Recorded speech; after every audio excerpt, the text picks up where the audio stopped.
The ongoing conflict in Ukraine has reached a critical juncture, with Prime Minister Sir Keir Starmer taking center stage.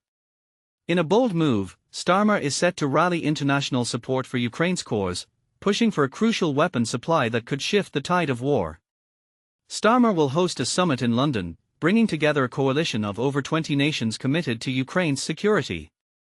Among them is Ukrainian President Volodymyr Zelensky, who has been tirelessly advocating for more long-range missiles to strike Russian targets. This request has sparked controversy, with Russia warning it could escalate the conflict. Zelensky's journey to London follows diplomatic successes, including new sanctions against Russia and financial support from the EU.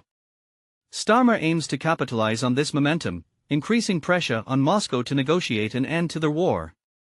The summit will see leaders like NATO Secretary-General Mark Rutte and Danish Prime Minister Mette Frederiksen in attendance, with French President Emmanuel Macron joining virtually.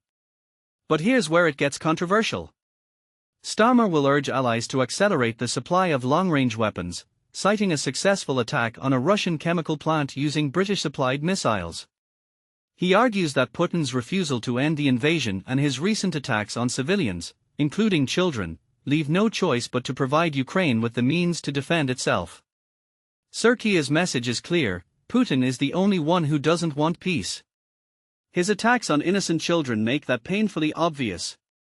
This sentiment is echoed by the international community, with long-range missiles becoming a key demand in Zelensky's talks. However, not all efforts have been successful. Despite Trump's suggestion, Zelensky left a White House meeting empty-handed regarding Tomahawk cruise missiles.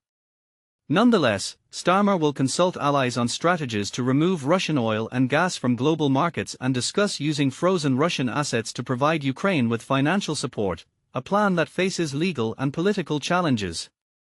The conflict's timeline is crucial. Russia's full-scale invasion began in February 2022, and it currently controls 20% of Ukrainian territory, including the Crimea Peninsula. The EU and US have taken steps to increase financial pressure on Moscow, with sanctions targeting Russian oil companies. As the summit unfolds, the world watches with bated breath, hoping for a breakthrough that could bring an end to this devastating war.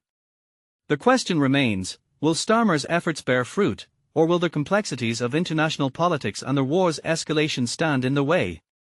What do you think? Share your thoughts in the comments.